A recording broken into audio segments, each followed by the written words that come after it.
São 2h33, conforme anunciamos aqui no início deste Estúdio CBN. Hoje vamos falar sobre o estado das coisas.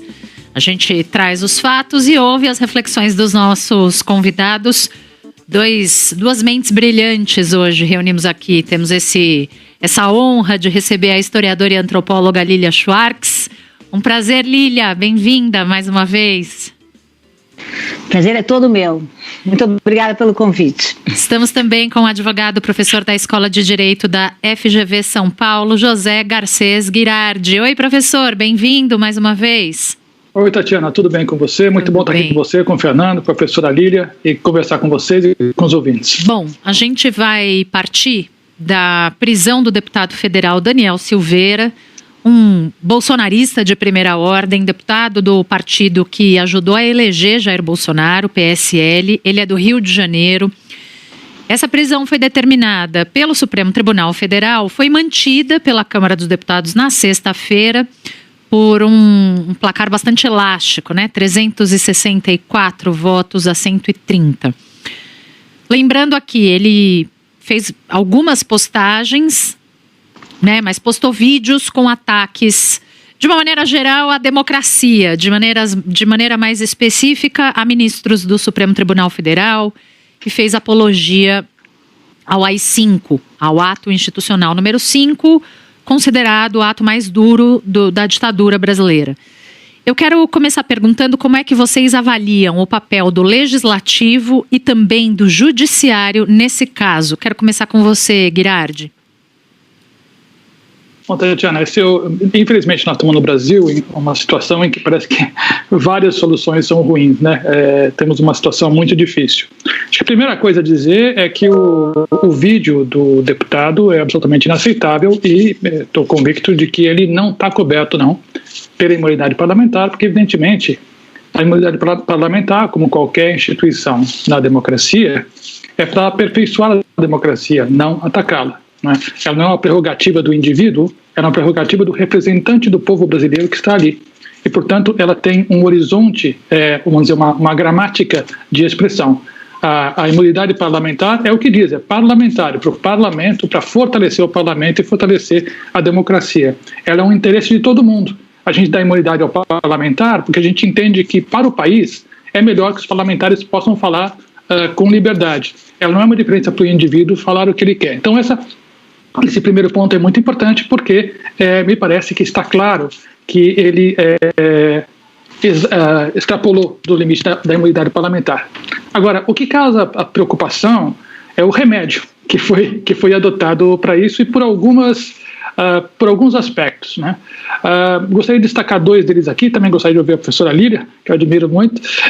O primeiro deles me parece muito problemático, que é o entendimento que o ministro Alexandre de Moraes dá à noção de flagrante. Não é? Ao dizer que um vídeo postado na internet pode ser ocasião de flagrante, porque ele vai sendo acessado como se fosse um flagrante permanente, ele parece que abre uma brecha importante para que qualquer jornalista, qualquer pessoa que emita opinião, um professor, um comentarista, possa a qualquer momento ser preso em flagrante por conta de uma opinião que expressou ali. Há algum tempo, por exemplo, mas está na internet. Mas está na internet, não é? Então, nesse sentido, é um precedente muito perigoso no momento justamente em que nós já estamos com as instituições da democracia sob muita tensão. E, portanto, a gente facilitar a criminalização da opinião me parece perigoso e acho que, nesse caso, inclusive desnecessário. Um segundo ponto que eu gostaria de colocar é que me parece bastante problemático a gente, para resguardar a democracia, invocar a Lei de Segurança Nacional. De fato, eu acredito que existe aí inclusive do ponto de vista simbólico, algo de muito, muito pouco oportuno. Não é? A Lei de Segurança Nacional, como a gente sabe, foi feita exatamente no tempo dessa ditadura que o deputado está elogiando. Então, causa muita estranheza para o cidadão comum e muita preocupação para todos nós que a democracia vai, de alguma maneira, validar essa lei ao invocá-la para defender o Estado Democrático de Direito. Eu acho que nós teríamos outras maneiras de fazer isso. Por exemplo, me parece que a PGR poderia investigar essa fala, não é? Sem que o ministro, de ofício, fazendo uma construção, digamos, bastante complexa para juntar o caráter de flagrante, como eu já falei, que ele expandiu, na minha opinião, de maneira problemática, para o caráter de crime inafiançável, vai buscar na Lei de Segurança Nacional, é uma mistura que me parece não é o caminho mais adequado para a gente proteger essa democracia que a gente tanto preza e que está sob tanta tensão agora. Lília. Bom, primeiro eu quero agradecer muito ao professor José Girardi, que já, enfim, ele é o especialista, eu não sou. Ambos concordamos que o discurso de Daniel Silveira é um discurso que não se pode tolerar, né? Eu queria começar falando aqui de um conceito criado pelo filósofo Karl Popper, que disse que ele chamou esse conceito de paradoxo da tolerância. Ou seja, a democracia não pode ser também, segundo ele, excessivamente tolerante, com o perigo de gerar muita intolerância. Então eu vou aqui só propor para o nosso debate, professor, pensar, em primeiro lugar, eu concordo totalmente com o senhor a questão do flagrante, né? Ou seja, não houve flagrante, mas vou pensar aqui como historiadora. Toda a campanha do deputado Daniel Silveira foi pautada em política de ódio e de ataque ao Supremo Tribunal Federal. Ele fez em torno de 30 vídeos usando o dinheiro público, porque aí já como deputado federal, todos eles conclamando para que a população invadisse o Supremo Tribunal Federal e tirasse os ministros, enfim, a dedo, né? Ou que na gíria local é na base da arma. A minha pergunta é um pouco assim, isso não é incitação na minha opinião, incitar a uma crise das instituições democráticas?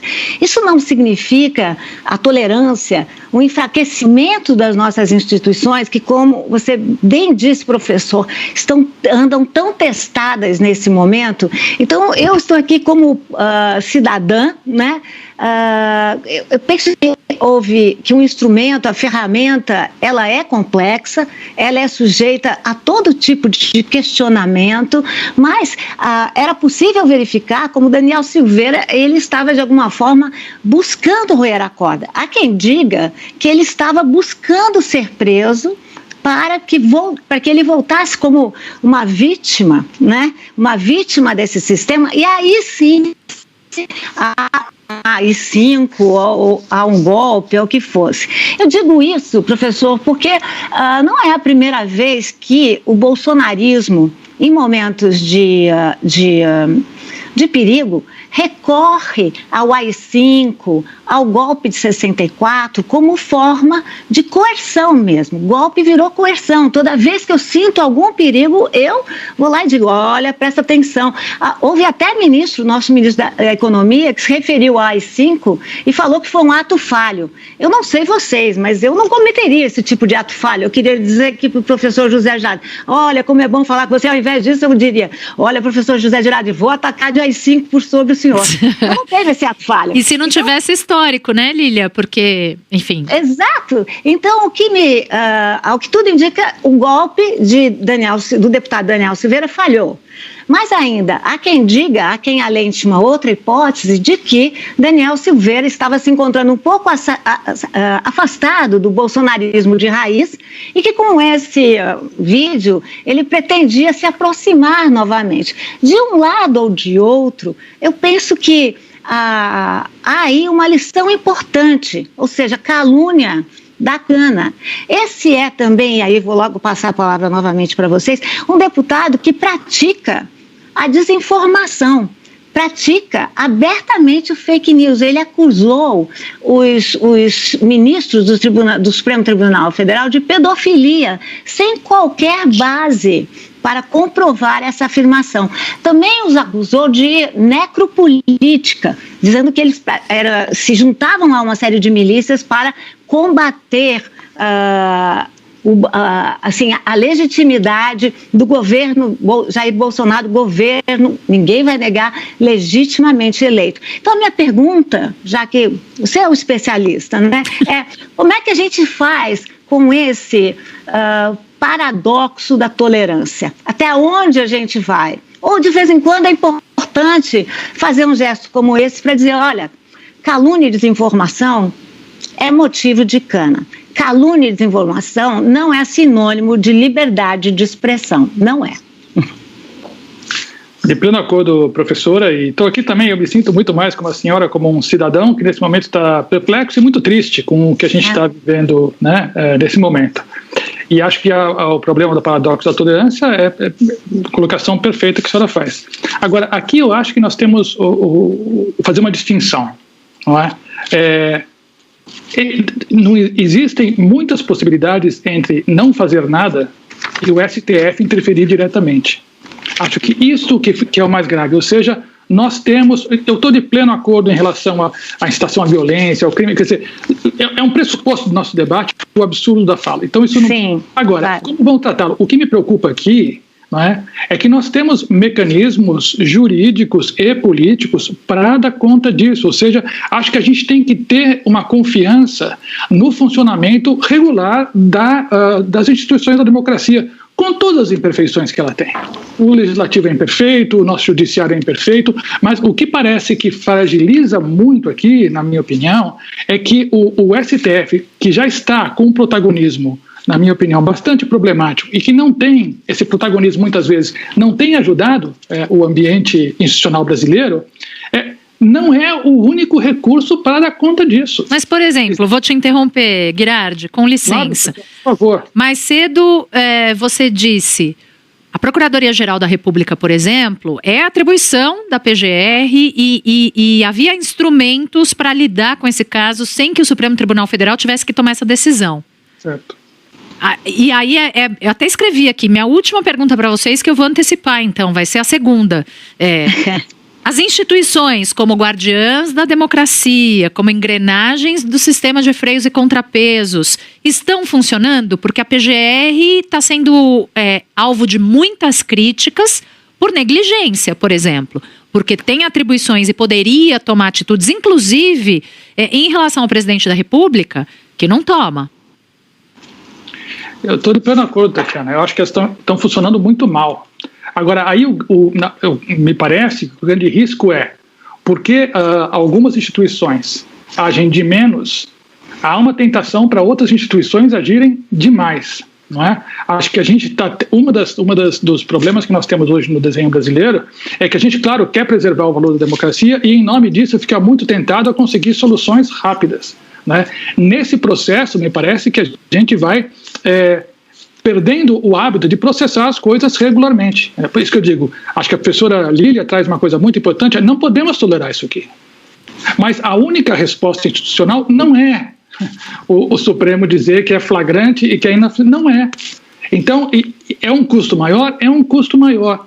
E eu gostaria de pontuar aqui que é o seguinte, nós precisamos tomar cuidado, porque esse governo vai passar.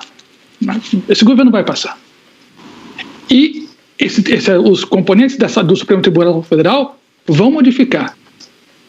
Será que nós queremos criar uma jurisprudência que facilita a prisão de um deputado imediatamente, com a rapidez com que foi feita, etc. e tal, para uma corte com outra composição, para uma corte com outro perfil político, para um tipo de governo com uma perspectiva diferente? Então, acho que a gente tem que tomar cuidado, porque nós estamos num momento agudo da crise brasileira. E a resposta tem que ser mais respeito às normas, não menos respeito às normas. Se a gente flexibilizar demais a norma, perdemos todos. Porque temos que pensar que é o STF, essa é a jurisprudência do STF. Hoje a gente fala ao ministro Alexandre, etc. e tal. Daqui a 15 anos é a jurisprudência do STF. A gente sabe quem vai estar lá? Vamos imaginar que o presidente Bolsonaro se reeleja e que ele indique mais um número importante de ministros. Nós queremos realmente que essa jurisprudência seja a forma como o STF responde a essas questões? Então, a minha preocupação aqui é que nós precisamos, se confiamos na democracia, Devemos confiar que ela tem diversos recursos para responder a isso. Temos que ser intolerantes, como bem diz a professora Lília, àqueles que não toleram a democracia ou que a agridem, mas temos que tomar cuidado, porque o episódico aqui não pode comprometer o nosso futuro como democracia. A jurisprudência que estivermos estabelecendo aqui valerá para outras composições do tribunal, valerá para outros governos. E nós podemos talvez estar plantando hoje o vento que vai dar uma tempestade ainda pior amanhã. Agora, posso falar? Lília, posso? Pois não. Diga. Não, eu queria dizer que eu concordo com o professor Girardi que nós vivemos uma crise única no Brasil. A crise é política, a crise é social, a crise é moral, a crise é do meio ambiente e a crise é da saúde, né? Concordo também que a democracia é um sistema inconcluso, diria mais. Desde os gregos, a beleza da democracia é porque é um sistema inconcluso. Por que é inconcluso, professor? Porque nós com direitos, nós sempre temos que conquistar mais uma vez, né? Não existe direito garantido, é sempre preciso conquistá-lo novamente. Bom, eu concordo também totalmente com a máxima de Montesquieu, afinal, né? Ou seja, que precisamos ter 3 poderes. Eu gosto muito do número 3, né? Porque conforma uma pirâmide. Isso quer dizer que você evita a polaridade, né? Evita o empate também e trabalha com um sistema bastante alimentado. Ocorre que, nesse caso, a instituição que foi agredida foi o judiciário. Né? Mas eu queria dizer ainda mais uma coisa. Estamos diante de deputados que representam uma inversão. Nós vivemos uma reversão de expectativas. Basta ver que quando o deputado Daniel Silveira foi preso, primeiro ele não concordou e segundo se negou a usar máscaras, não é, professor? Eu sempre digo que está na hora daqueles que não usam máscaras deixarem cair a sua máscara. Então, eu, como historiadora que sou, às vezes eu acredito em aviso, né? Ao invés de nós só levarmos o aviso, olha que vai ser AI-5, olha que eu vou dar golpe. Agora você tem um judiciário que uma vez na vida o sangue sobe, está errado, a gente tem que cuidar. Mas eu penso que Daniel Silveira vai direto para o lixo da história. E que esse lugar na história nacional vai ser dado muito pelo sinal do Supremo Tribunal Federal. De novo, quem entende dos mecanismos é o senhor, professor. Mas eu estou indo ver como o voto podia ser negado pela Câmara. Ou seja, o nosso Legislativo poderia dar uma trava. Não deu. Vamos ver o que fará o Senado. Mas, primeiro, eu acho que as instituições estão funcionando no Brasil. Nunca foram tão testadas, mas estão funcionando. E democracia é assim, né? Democracia, às vezes, professora, é cobertor curto, né? A gente puxa de um lado, sobra o pé do outro, né? Ou então sobra o pescoço, né? Esse cobertor curto foi importante, deu uma vacina para os brasileiros, sabe? Disse um pouco, nós estamos vivos. Porque vou acabar aqui, viu, Fernando? Democracia é feita da cidadania. O que é a cidadania? É uma franquia da democracia. E a cidadania é feita por todos nós. Eu diria para o senhor que pode ser que foi errado, mas que eu me senti, enfim, de alguma maneira viva por conta do que fez o Supremo e por conta da maneira como pressionou Daniel Silveira, porque o discurso de Daniel Silveira para a Câmara foi totalmente diferente. Foi de carneirinho. Então, se eu trabalho aqui na lógica do efeito e consequência, a consequência foi boa. Mas olha só, existem na política brasileira diversos outros Daniéis Silveiras. O próprio presidente da República, sendo deputado ou presidente, já ameaçou o Supremo, apoiou o ato antidemocrático. O filho do presidente, Eduardo Bolsonaro, entre outros políticos, também empresários que foram citados lá no inquérito que apura os atos antidemocráticos também. E existe a suspeita de que Carlos Bolsonaro, o outro filho do presidente, esteja envolvido no tal gabinete do ódio. De ontem sai as fake news e ataques à imprensa, aos partidos e também ao judiciário. Eu pergunto, por que só esse Daniel Silveira foi preso ou está preso? E o que isso nos diz sobre o atual estado das coisas, professor? Eu acho que, de fato, o vídeo dele foi de uma virulência espantosa, mesmo por esse padrão de virulência que você, Fernando, colocou, que já é alto, hein? Mas mesmo dentro desse padrão de virulência foi muito foi muito agressivo, e acho que a professora Lília colocou aqui, até dava uma impressão de que ele estava procurando justamente isso, porque passou de um ponto total. E nós temos mesmo, é por isso que eu digo, nós temos mesmo essa situação na política brasileira. De novo, eu sei que era muito, às vezes, simpático falar isso, mas isso não foi um acidente da natureza. Nós, brasileiros, construímos esse estado de coisas pela nossa incapacidade de fazer política há muitas décadas, pela demonização dos campos. Então, quer dizer, o que nós estamos vivendo agora não é que, nossa, caiu um cometa aqui, né? Nós, assim como nós temos que aceitar e temos que celebrar o fato de termos construído a reconstrução democrática, né? Vocês são mais novos, acho que eu e a professora Lília também lembramos bem desse período, também nós temos que aceitar a responsabilidade por termos chegado ao estado que chegamos agora. Quantas vezes falamos sobre isso aqui, né, professor? Exatamente, Tatiana, conversamos sobre isso. E por isso que eu digo que, na dúvida, aqui eu penso muito no Paulinho da Viola, viu? Na dúvida, né, faça como o velho marinheiro que em meio ao nevoeiro leva o barco devagar. Se eu tenho medidas, né, que podem permitir que os intolerantes com a democracia sejam punidos, e essas medidas podem levar um pouco mais de tempo, podem ser um pouco menos imediatas, podem inclusive evitar que eu, flexibilizando um princípio pelo que se chama causa boa, né, permita que lá no futuro essa jurisprudência seja afirmada para causas que eu vou achar menos boas, mas aí já foi, aí nós estaríamos saindo do império da lei para a seleção de casos pessoais. Então, eu acredito que, inclusive num quadro, nós estamos tendo outras situações de julgamento em que a gente vê os julgadores achando que porque eles tinham uma boa causa, eles podiam flexibilizar as normas. Sim. Eu não quero isso para ninguém. Mas a gente, ou não é isso que a gente tem visto no Brasil nos últimos anos? Eu acho que muitas vezes mas é justamente por isso que a gente tem que dizer, não é porque as coisas são assim que elas devem ser assim, claro. E não é porque as coisas são assim que eu não acredito que elas possam não ser assim. E acho que um programa como esse, um debate como esse, é justamente para isso, ou seja, olha, se nós começarmos a torcer um pouquinho as coisas, porque por uma boa causa, as coisas vão ficar torcidas mesmo quando a causa não for tão boa. E aí a coisa está feia. Tem essa impressão, Lília, de que o Brasil tem funcionado meio os fins justificam os meios nos últimos anos, para resumir, se é que eu posso resumir assim, né, a afirmação que o professor fez? Olha, eu acho que mais ou menos, né? Eu concordo totalmente. Eu escrevi um livro sobre autoritarismo brasileiro que ele começa a partir de dois supostos muito próximos do que o professor aqui já chamou a atenção e muito bem. O primeiro, que o nosso presente está cheio de passado. Isso é coisa de historiador. E o próprio ministro Pazuello, o nosso ministro Pesadelo, fez essa fala, né? Passado é coisa de historiador. Não é. Passado é coisa de todos nós, né? Segundo, eu digo no meu livro que para aqueles que reagiram com muito estranhamento à eleição de Jair Bolsonaro, eu digo lá que nós sempre fomos autoritários, né? Então, concordo totalmente, professor. Teve aqui falando sobre o livro, inclusive, né, Lília?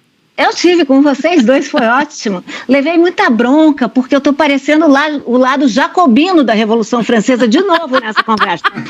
Eu não sou jacobina, gente, eu sou bem aqui, para quem me conhece, mas assim, quando instada, eu gosto de dar uma provocada, sabe? Eu penso que naquele livro, eu menciono o nome, apesar do livro ter sido considerado uma das primeiras reações impressas à eleição de Jair Bolsonaro, no livro eu cito o nome de Jair Bolsonaro uma só vez. Sabe por quê? Porque eu acho que Jair Bolsonaro é um sintoma do nosso autoritarismo. Ele não é causa. Também concordo totalmente. Diria que Daniel Silveira, Fernando, ele é um sintoma. Ele não é a causa. O que a gente tem que fazer, né? Eu concordo totalmente em teoria de que a gente não tem que acelerar o tempo, que não tem que fazer os fins justificar os meios. Mas o que a gente tem visto nesse tempo que nos foi dado assistir o governo Jair Bolsonaro foi um crescente, né? Não há tempo, não há espera. O que a gente tem visto é um governo muito pautado em política de ódio, um governo totalmente investido de desinformação, um governo que ataca os jornalistas, um governo que ataca a ciência, que ataca a academia, impunemente, que ataca as instituições democráticas, até agora impunemente, né? Ou seja, ele continua cada vez mais solto. O auge foi justamente a questão da pandemia. Né? Nós estamos chegando rapidamente aos 250 mil mortos, que poderiam, não todos, mas uma boa parte deles, ter sido evitados por conta de um governo mais democrático, o que não é. Pergunto ao professor, não vivemos um estado de emergência, não só na saúde, mas a emergência na política? Segundo, não vivemos uma crise? A palavra crise aparece em várias áreas do conhecimento, né? Mas na área da medicina ela é absolutamente reveladora. Crise quer dizer decisão. É quando um paciente está muito doente, pode ir a um resultado letal, mas também pode se sarar, né? Sair dessa situação, melhor dizendo. Eu queria ver como a gente age em situações de crise. Se por vezes não é bom, dá um sinal. Duvido que Daniel Silveira vai ficar preso por muito tempo, né? Assim como a gente tem outros casos interessantes para analisar, como o jornalista bolsonarista Oswaldo Eustáquio, que está em prisão domiciliar. Mas o que é que um líder político deve falar para a população? Vale tudo, né? Nós vamos aqui e nós vamos aguardar. Você está falando de limite, né, Lília? Eu estou falando de limites e estou falando de um processo criado muito antes da democracia ser inventada pelos gregos, que é essa quarta revolução industrial, que é a revolução cognitiva, né? Essa revolução da tecnologia. Nós temos políticos que ganham agora sem ter que fazer debate. O que eu quero dizer, professor, eu sei que o senhor sabe isso tudo, mas acho assim, não é preciso que as instituições também se alterem em função dessa nova realidade que nós vivemos. A última vez que os brasileiros ficaram em casa por tempo menor foi em 1918, com a gripe espanhola. Estamos em casa, estamos vivendo uma situação terrível da pandemia e estamos vivendo esses governos autoritários tecnocratas que não respeitam as instituições. Eu estou dizendo apenas que talvez as instituições vão ter que se adaptar um pouco, porque esses governantes autoritários, tecnocratas, carismáticos, não estão nem aí para as instituições. Temos um presidente há quanto tempo sem partido e que aposta só no seu carisma. E vai dando certo, se a gente cuidar, 22 vem aí pesado, com uma agenda pesada. E com o governo aparelhado. E com um governo totalmente aparelhado. Será que nós não podemos, com esse tipo de ato, dar uma frega, dar uma parada? Porque senão eu acho que eles vão continuar por todo lugar. Mas entendo a sua posição. Não, que prazer conversar com a senhora e ouvir sempre uma... Mas meu medo, na verdade, é que paradoxalmente isso reforce a lógica que nós queremos combater. Né? Eu estou de pleno acordo que as instituições precisam se adaptar. Mas precisam se adaptar dentro do princípio que rege a democracia, que é o princípio da legalidade. Como a senhora já expôs tão bem em seus livros, suas obras todas, no Brasil, a gente tende a obedecer ao guarda, não à lei de trânsito. O Brasil é um país de autoridade pessoal. Sabe com quem está falando. Sabe com quem está falando. Eu faço porque eu posso. A grande mudança da Constituição de 88 foi falar, não, a lei é igual para todo mundo. E a lei coloca limite para todo mundo. Professor, mas a Constituição de 88 é uma Constituição generosa, uma Constituição que se abriu a novos agentes sociais, tem um capítulo indígena fundamental, um capítulo sobre o racismo fundamental, mas há um capítulo que diz que gerar crise institucional é crime, não é? Há também um capítulo que nós deixamos de escrever, um capítulo referente ao Exército e ao poder militar, que nesse país de golpes e contragolpes, o Exército é sempre fiel da balança. Não está na nossa Constituição. A Constituição também pode ser melhorada nesse sentido, não é verdade? Claro o que foi a nossa Comissão da Verdade? Claro. Diferente dos nossos vizinhos. Então, não sei, o que eu estou defendendo aqui, compreendendo e aceitando a sua posição, é uma certa flexibilização. Porque do outro lado, a flexibilização é total. Uhum. Deixa, eu infelizmente vou ter que interromper para o repórter CBN, mas vou devolver. Imagina, eu tô aqui, besta, ouvindo vocês dois debaterem. A gente vai para o repórter CBN, volta, eu devolvo a palavra e a gente parte da flexibilização sugerida pela Lília. Já, já. Rede CBN, top de 5 segundos.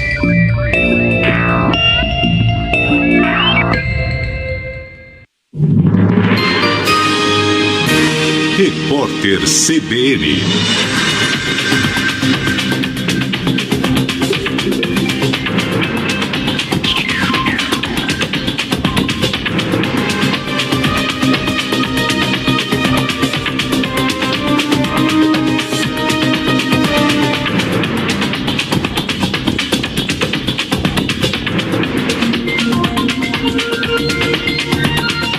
Segunda-feira, 22 de fevereiro de 2021. O presidente Jair Bolsonaro voltou a dizer que não vai interferir na política de preços da Petrobras e criticou os reajustes aplicados no valor dos combustíveis. Ele afirmou a apoiadores que agora as coisas vão mudar. Analistas do mercado financeiro têm receios sobre como será a gestão do general Silvio Luna frente à Petrobras. Neste momento, a Bolsa de Valores de São Paulo opera em baixa de 3,8%, com 113.853 pontos. Já as ações da Petrobras despencaram mais de 19%. O estado de São Paulo atingiu o maior número de pessoas internadas por Covid-19 desde o início da pandemia. Hoje, 6.410 pacientes estão hospitalizados em leitos de enfermaria e de UTI. Segundo as autoridades sanitárias, apesar de o número de novas internações estar em queda, as pessoas têm ficado internadas por mais tempo, o que pode significar que elas apresentaram quadros mais graves de coronavírus. O total de mortos em intervenções policiais no Rio de Janeiro subiu 88% entre dezembro e janeiro e atingiu 149. É o nível mais alto desde março do ano passado. Já na comparação com janeiro de 2020, o número representa a redução de 4%, patamar mais baixo para o mês desde 2018. Os dados são do Instituto de Segurança Pública. A Guarda Civil da Espanha encontrou um imigrante escondido em um saco de lixo tóxico. Outras pessoas estavam escondidas entre garrafas de vidro. Ao todo, 41 imigrantes estavam em veículos que iam embarcar em navios para chegar ao país europeu. O grupo planejava partir do porto de Melilla, que fica no Marrocos, mas é território espanhol. No horário de Brasília, 3h05. Repórter CBN. As principais notícias do dia a cada meia hora.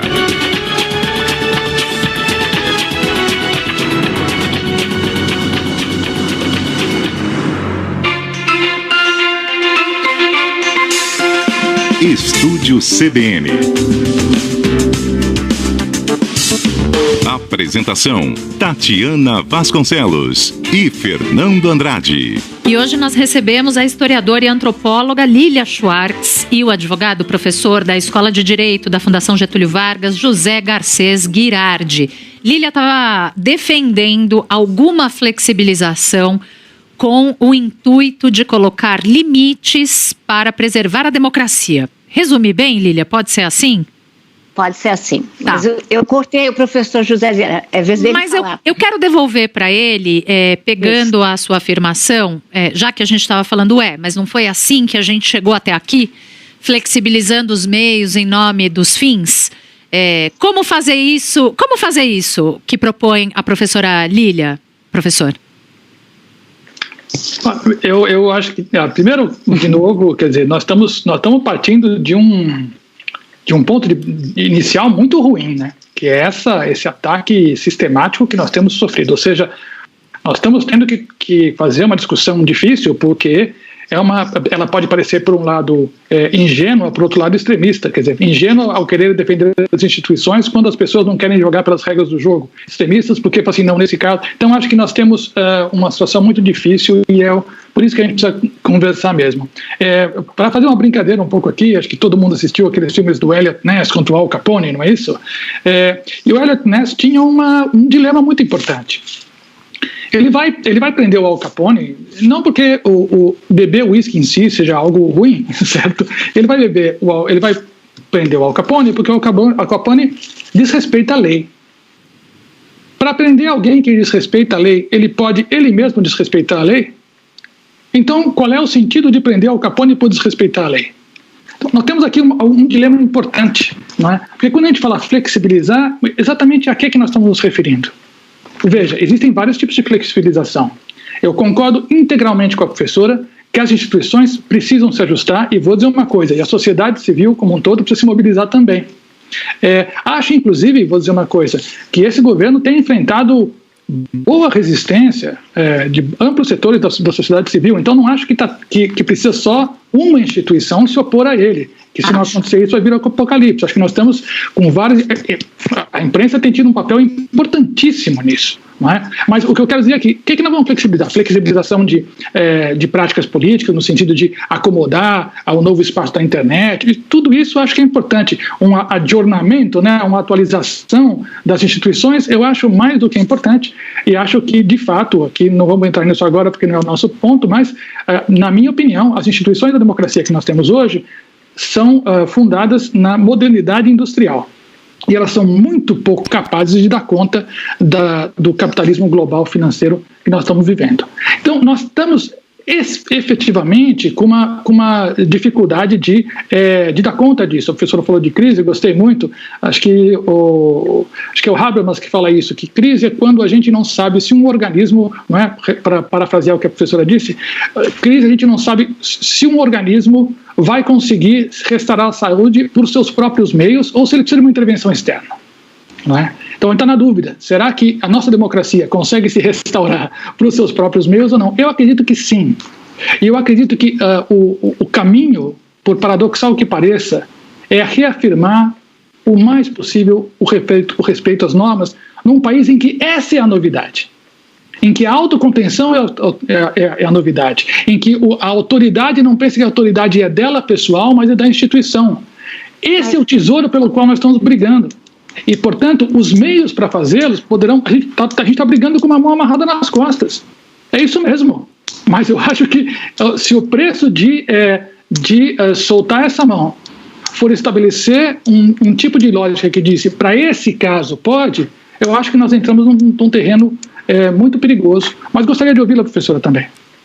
Então, vamos lá.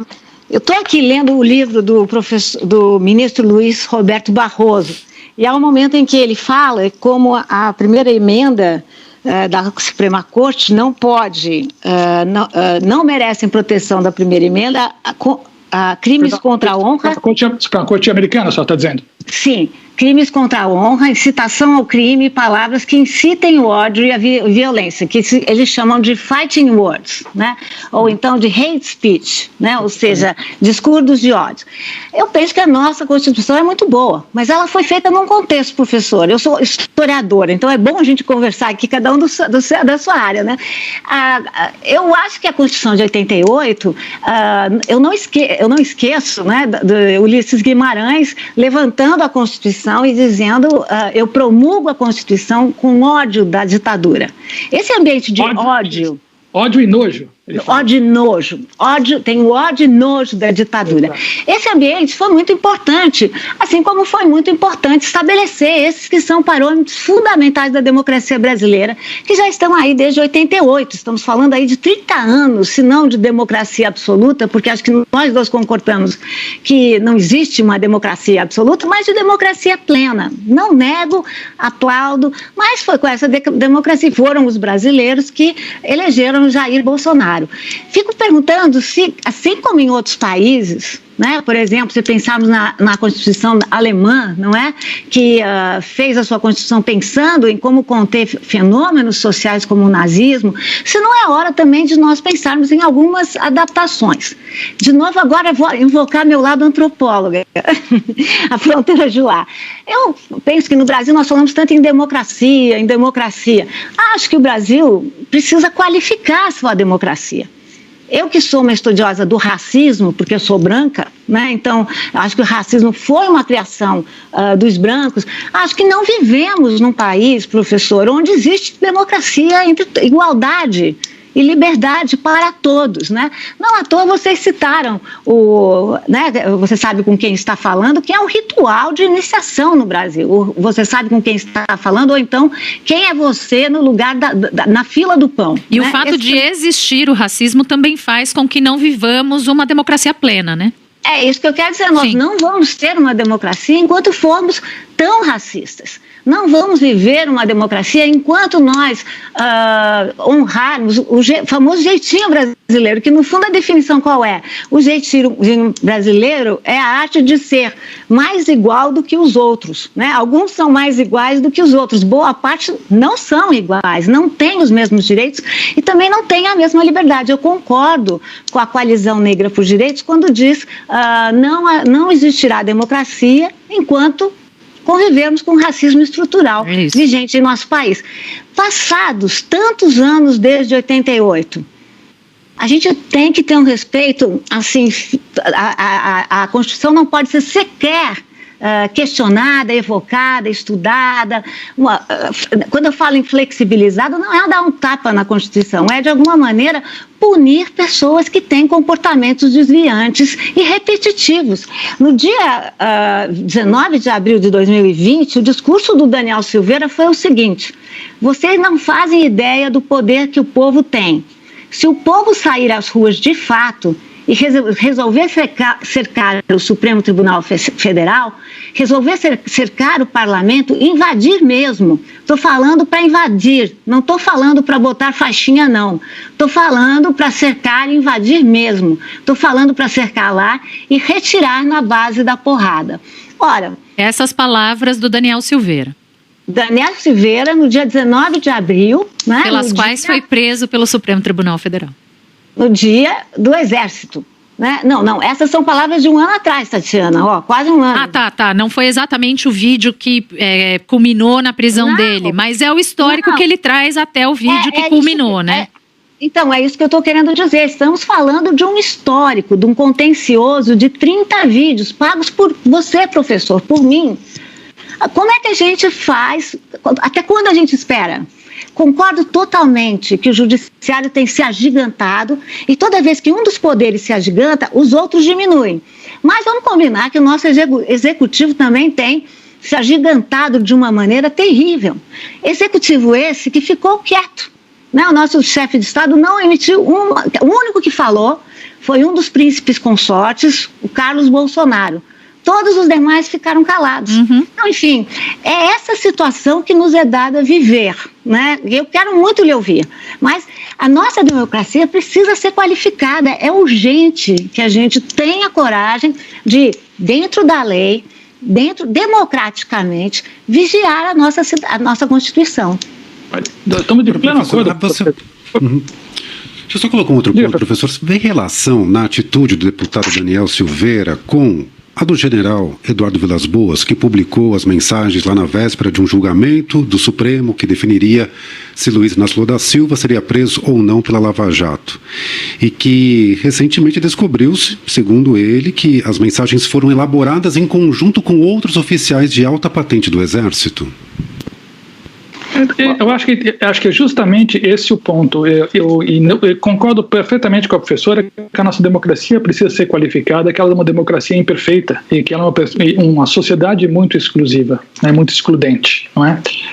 O que eu estou querendo reforçar aqui é que o episódico não pode comprometer o longo prazo, né? O absurdo de hoje, infelizmente os absurdos são cotidianos, não pode prejudicar uma conversa nossa daqui a 15 anos sobre a democracia brasileira. E o mais definitivo é isso, um respeito estrito à lei e que as autoridades não se arvorem mais poder do que elas têm como mandato democrático. Isso é revolucionário no Brasil, não é? E eu acho que, embora a nossa Constituição tenha seus defeitos, a professora colocou muito bem, e também ela colocou, eu estou de pleno acordo que é uma Constituição excelente, né? Uma Constituição fantástica, exemplar em muitos pontos, mas nós temos também que colocar aqui que o texto da lei, o texto normativo, não substitui a prática política. Boa parte do problema do Brasil não é a lei, é a prática política. Agora, a prática política está estribada numa estrutura de mando desde que o Brasil foi, desde as capitanias hereditárias. Então, agora, se nós temos se fica nebuloso, não é? Se o fundamento, né, de uma decisão de uma autoridade é o seu enquadramento legal estrito, ou se é a capacidade de poder de fato, isso é ruim. para o médio prazo, isso é ruim para o longo prazo. Ou seja, mesmo para superar a injustiça fabulosa da sociedade brasileira, o nosso modo tem que ser pela lei. Se nós avançamos socialmente, avançamos muito, foi porque a Constituição dava aos termos da lei e a prática política que se seguiu a Constituinte, aí a professora, que é historiadora, sempre pode me corrigir, mas o que houve é que a ditadura estava muito, muito próxima e todo mundo tinha uma vivência muito clara dos males da ditadura. Provavelmente, boa parte dos nossos ouvintes aqui não viveu esse tempo sobre a ditadura. E se bobear, boa parte deles nem sabe dos detalhes desse tempo, né? Não Porque sabe. a gente também até hoje lida muito mal com esse tempo, né? A gente, não é, Lília? Super. Só para Pode concluir. Desculpa, professor. Não, só para que a Constituição, ela vem junto com uma prática política de um pacto pela lei.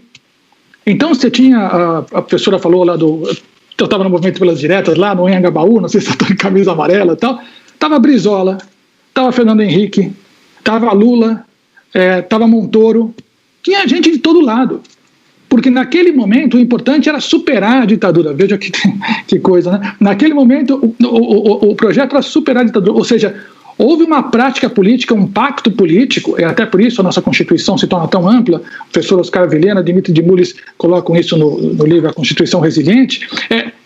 Ali havia um pacto de que mais importante do que os projetos individuais dos grupos políticos, que é importante que sejam diversos, era o respeito comum à lei. Então, essa prática política, esse pacto político, por mais que nós estejamos tentados, nós não devemos abrir mão. É mais ou menos como eu digo, às vezes a gente tem uma pessoa que está sendo agressiva com a gente, está sendo grosseira com a gente. A resposta não é ser mais grosseiro ou mais agressivo. A resposta é ser ainda mais educado e ainda mais firme nas posições, porque é esse o valor que nos diferencia. E fazer ainda mais terapia, porque haja paciência lidar com tanta violência com educação, né? É verdade, tem que ter muita. Olha, o Oscar Wilde tem uma frase que eu adoro. Ele diz: é preciso ter muita coragem para olhar o mundo nos olhos e ainda assim amá-lo. Pois é. Nós precisamos ter essa coragem, mas a coragem de reafirmar que o primado da lei é que nos vai tirar dessa. Então vamos lá. Primeiro, Guimarães Rosa também disse, né, que a vida esquenta, a vida esfria, mas o que ela pede da gente é coragem. Então estamos aqui no empate da coragem. Eu diria, professor, que o Daniel Silveira não é um episódio, não é episódico. Esse discurso do Daniel Silveira, ele é representativo de um tipo de discurso de ódio que tem sido praticado por sobre nós. O Fernando falou do Eduardo Vilas Boas. É impressionante o que está acontecendo agora. Nós temos o maior ministério militar. Temos um ministério maior do que na época da ditadura militar. Ministério esse que hoje sabemos, porque Lava Jato começou muito bem e depois se transformou numa instituição com a lei, né, com o guarda-chuva da lei. Olha como a lei é escorregadia, professor. Com o guarda-chuva da lei, nós vimos que se transformou numa instituição que pretendia punir uma pessoa e evitar que ela concorresse nas eleições. Eu disse no meu livro, eu quero uma justiça célere, rápida e igual para todos, né? O que não ocorre no Brasil. O que é o Vilas Boas agora? Ele é um pouco do perfil dos golpes brasileiros, que são sobretudo golpes militares. A República nasceu com golpe, Deodoro deu golpe no Partido Republicano Paulista, depois Deodoro tomou o golpe do Floriano, mas só existiram 2 golpes que deram certo. Eu considero que existiram 8 golpes durante a República, 2 deram certo. O de 37, do Getúlio Vargas, deram certo bem claro, no sentido de que perseveraram, deram errado, né, mas perseveraram.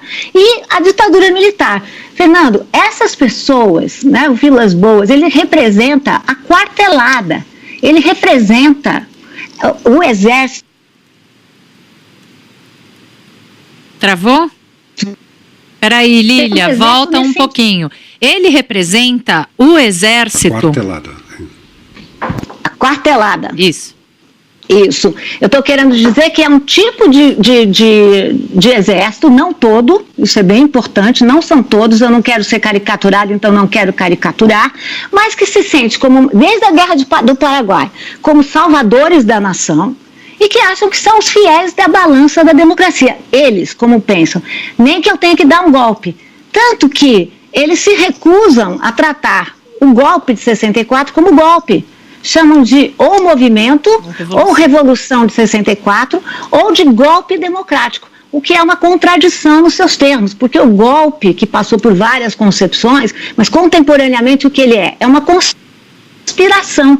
É quando você retira um governo legitimamente eleito e coloca um que não é eleito. Eduardo Vilas Boas está no governo e representa. Isso não é episódico, isso é contínuo. É tão contínuo, é anterior à nossa Constituição, professor. E que nós estamos vendo o governo se lotar de militares, não todos os militares, repito, mas militares afeitos à ideia de golpe, à ideia de que eles podem corrigir a nossa democracia. E como vão corrigir? Vão corrigir dando um golpe. Por isso que eles chamam de golpe democrático. O que é nosso Daniel? Daniel virou um bode expiatório, mas a história é cheia de bodes expiatórios. Às vezes ruins, mas às vezes a história cria bodes expiatórios que passam uma lição. Até o historiador Peter Burke diz que o que faz o historiador? Ele diz: o historiador é que nem um lembrete, que era um funcionário que ficava nas repartições públicas e que era aquele que dizia assim: olha, hoje é seu dia de pagamento. Olha, hoje você tem que lembrar de pagar o seu tributo. Coisas assim. A história dá um lembrete. Mas eu acho que nós estamos vivendo crescentemente, né, se nós pegarmos índices construídos internacionalmente para mostrar erosão da democracia, nós estamos vivendo um período de clara erosão da democracia. E rapidamente. Eu estou de pleno acordo com o diagnóstico. Eu não acho que o Supremo não julgou sozinho, passou para a Câmara. Vamos ver funcionar. Vamos aguardar. Mas eu penso que estamos, como disse a Tatiana, falando de limites. Nós vivemos um momento no Brasil totalmente sem limites. Já perdemos o limite há muito tempo. Nesse sentido, eu vou fazer a última pergunta para vocês. Eu vou pedir para que vocês concluam o pensamento de vocês a partir dela, se for possível, que é o seguinte: tendo em vista tudo isso que a gente está conversando, enfim, talvez a nossa essência dos tempos atuais, né? Como é que a gente está lidando com essas dificuldades, lidando com as imperfeições da democracia, sempre tentando aperfeiçoá-la e não o contrário. O que a gente pode esperar dos 2 anos que faltam para Bolsonaro terminar esse mandato? Pode tirar para o ímpar para saber quem começa respondendo. Vai lá, professor. Vai, professor José. Deixa eu pegar aqui minha bola de cristal, né? eu pedindo previsão para uma historiadora é ainda mais ofensivo. Então, totalmente. Acho que o Vieira tinha a história do futuro, né? Então existe já aí isso marcado. Mas eu gostaria de retomar, primeiro, que eu concordo plenamente com o diagnóstico que a professora Lilian Schwartz apresenta sempre com tanta agudeza, não é? Nossa democracia está sobre enorme estresse, né? Acho que é um pouco nós estamos trocando ideias sobre qual a melhor forma de enfrentar isso. Quando eu digo que o caso do Daniel é episódico, e eu reafirmo que eu acho que ele é episódico no sentido que é uma decisão, embora ele represente uma tradição que a professora descreveu muito bem, né, do militarismo, e vamos dizer uma coisa, não só militar, não é? Porque o apoio civil, a isso é muito importante sempre. Os militares tiveram apoio de largos segmentos da população, como ainda hoje tem esse tipo de mentalidade. Agora, acho que aqui, então, para os próximos 2 anos, Tatiana, Fernando e Lília, o que eu penso é o seguinte: vai depender muito da economia. Nós temos 2 cenários possíveis, eu acho. Primeiro cenário, a gente está vendo aí no horizonte que nós devemos ter internacionalmente um aumento da inflação muito importante, porque no contexto da pandemia, os governos nacionais estão injetando muito dinheiro para tentar recuperar a economia, e os bancos centrais estão evitando de subir os juros. Essa combinação pode, a médio prazo, trazer uma onda de inflação importante. Se a onda de inflação vier, o que acontece? Os bancos centrais devem começar a subir juros e o dinheiro que viria para o Brasil e países emergentes vai para os países mais ricos, que é mais seguro. Isso geraria, provavelmente, uma situação de ainda mais carência econômica e fragilizaria o governo Bolsonaro às vésperas da eleição. Esse é um quadro de deterioração econômica. Um outro quadro é o contrário. Um outro quadro é que, com a superação aos poucos da pandemia, com o aumento da vacina, digamos que uma certa retomada de normalidade vai levar também a uma retomada da atividade econômica. Como ela está muito deprimida nesse momento, é possível que o sentimento dessa recuperação e os números dessa recuperação sejam importantes. Claro, porque está muito deprimido, basta voltar à normalidade para já parecer que houve um ganho forte. Sim. Nesse sentido, eu acho que esse quadro, se for essa melhora econômica, isso favorece o governo. E esse termômetro econômico, me parece que vai também fazer com que as forças políticas se organizem para um lado ou para o outro. Porque é isso que eu digo, me parece que o problema no Brasil é a forma da nossa prática política. Não é que o Bolsonaro está isolado. O Centrão existe aí. Sim, e está aí sustentando o governo. Perfeito. Então, eu volto a dizer isso. Por isso que eu acho que o que nos diferencia e que deve nos diferenciar é que nós não fazemos nem política, nem tratamos a democracia como ele trata. Uhum. E acho que isso é importantíssimo e é por isso que acho que a gente precisa, apesar de ter que fazer muita coisa que você falou, Tatiana, análise, depois fazer psicanálise, mas mesmo assim a gente tem que segurar essa onda e falar, não, eu não vou fazer isso. Uhum. Lília, 2 minutos. 2 minutos, então eu vou rápido. Vou começar só elogiando esse debate e dizer que eu vou querer fazer um programa com vocês 4. Nossa, eu tô pronta, quando você quiser. Nesse programa, às vezes eu faço o papel de Jacobina, o professor José de Gironda, mas às vezes a gente inverte. A gente pode inverter também, na verdade. Vai ser muito divertido, que nem a comédia dell'arte. A gente vai trocando papéis. Vai divertindo. Bom, historiador sempre diz que historiador é muito ruim na história do ser, se isso vai acontecer, e também a gente prefere, como eu dizia aí para vocês na outra vez que nós conversamos, analisar processos fechados, né? Eu penso que nesses 2 anos, o que eu posso dizer? As instituições democráticas continuarão a ser muito testadas. Eu torço para que essa seja a resposta, uma resposta democrática, e penso também que nesses 2 anos nós vamos ter que refundar a República. E, sobretudo, os setores progressistas vão ter que aprender a fazer frente progressista. Na história do Brasil, os setores conservadores, que esses não são setores conservadores, o que nós temos agora são setores retrógrados, que querem fazer retroagir. Na história do Brasil, setores retrógrados ou conservadores sempre fecham juntos. Na história do Brasil, os setores progressistas nunca fecham juntos. Eu gostaria de citar meu grande mestre, que é o Alberto da Costa e Silva, o nosso grande africanólogo, e que era embaixador, então serviu em várias condições, então conhece de política lá por dentro, e ele sempre fala o seguinte: frente ampla a gente não faz com amigo, a gente faz com adversário. É isso. Né? E nós vamos ter que aprender a fazer uma frente ampla, porque do outro lado, essa frente já está sendo construída e a passos largos. Né? Eu lembro que as pessoas diziam, vai cair rápido, vai cair. Não. A gente precisa aprender que crise no Brasil não pode ser. A crise no Brasil já virou, não uma crise, já virou um projeto. A gente tem que usar a crise como um momento de decisão. Ou seja, como um momento para acertar o prumo, e um momento para refundar a nossa república. Eu penso que os setores progressistas precisam aprender a lidar com a arte da política, que é a arte de produzir consenso, não é verdade? Muito obrigada, gente. Olha, a gente poderia ficar claramente até às 5 horas, né? Porque eu, Fernanda, a gente estava falando aqui no bastidor, para que a gente faz pauta? Joga ali um assunto e eles debatem lindamente entre eles. Então, assim, já ficam... não é a primeira vez que nenhum dos dois está aqui, já fica o convite para a próxima. Eu quero agradecer demais, foi muito bom ouvi-los, muito bom ouvir 2 mentes brilhantes concordarem no básico e discordarem nos meios, né? Eu acho que é isso que a gente está precisando promover nesse país. Professor José Guirardi, muito obrigada, um beijo grande. Lília, um beijo grande, muito obrigada, voltem sempre. Obrigada, gente. Obrigado mesmo. Lília Schwartz, historiadora e antropóloga. José Garcês Guirardi, advogado, professor da Escola de Direito da Fundação Getúlio Vargas, em São Paulo. Estúdio CBN.